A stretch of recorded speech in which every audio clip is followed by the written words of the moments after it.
And what about dementia? Dementia, Alzheimer is a kind of dementia. So we have different types of dementia, and they differ. We have the frontal temporal dementia, we have the Lewy body dementia, we have Alzheimer dementia. So they are all dementia. The only thing that differs is the area of the brain that starts affecting. For example, now we have Bruce Willis. I think he has frontal dementia. You know the actor Bruce Willis? Yeah. So we have DFT, frontal temporal dementia. So it affects immediately behavior. It starts affecting behavior and speech. The memories are relatively preserved, but the speech and the behavior, they change. They start being a little bit childish. So, doctor, now I mean, with so much of complications that that the brain, a busy life. I mean, you're not very conscious because first of all, you can't see what's happening in your mind, and not everyone is conscious of their mental activity.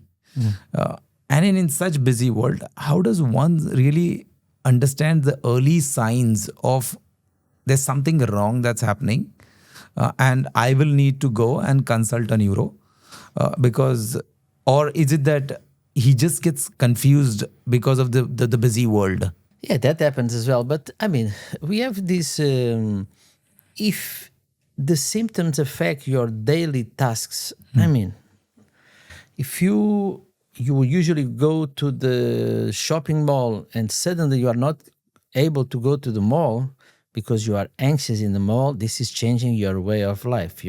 So this is a sign. If you were able to do a call without taking notes and suddenly you have to take notes because you don't remember, this doesn't mean that you have something wrong. Correct. 99% of the cases is anxiety and stress. 99% of the cases. People panic because there are lots of, it's very rare dementia in adults. Dementia, we see it when they are 80-something. No? Okay. So it's very rare. So the first time is when your normal life, your daily activities start to be compromised by whatever thing you are feeling. Is going to the mall, you have to write everything down. You don't remember the names because what's the name of this guy?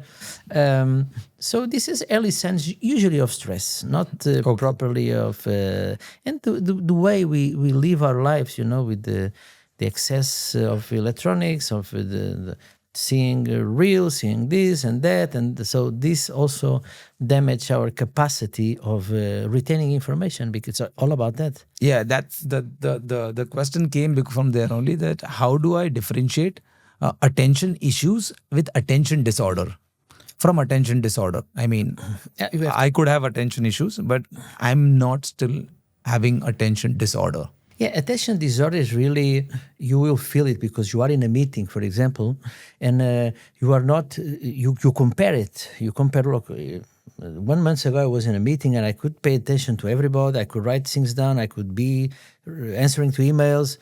So you could divide your attention. Suddenly you are not able to do this. So this is a sign that you have an attention, not disorder, but you have an attention behavior, a deficit attention behavior that probably is not related to a damage on your structure, on your brain structures, but it's related to anxiety. Because we know that anxiety and deficit in attention are related. They use, not wanting to complicate too much, but they use the same part of the brain, the anterior cingulus. They share the same part of the brain. So sometimes these things are compromised, but 99% of the case, it's stress. It's stress, yeah? Yeah, 99%. In adults, it's stress. So because many times, because if you go by the medical terms, they will say, okay, your brain is, I mean, how do I differentiate or whether my mind is overexhausted or whether it's now having a fatigue disorder or something like that? We do a neuropsychological assessment. The neuropsychological assessment tells us what is neurological, what is psychological. And so this is the best way to differentiate.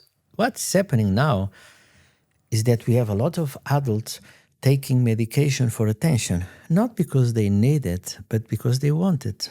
They are taking it like a drug to enable them to work, to do things, because it's a drug. So they want to hyper-focus on something. They want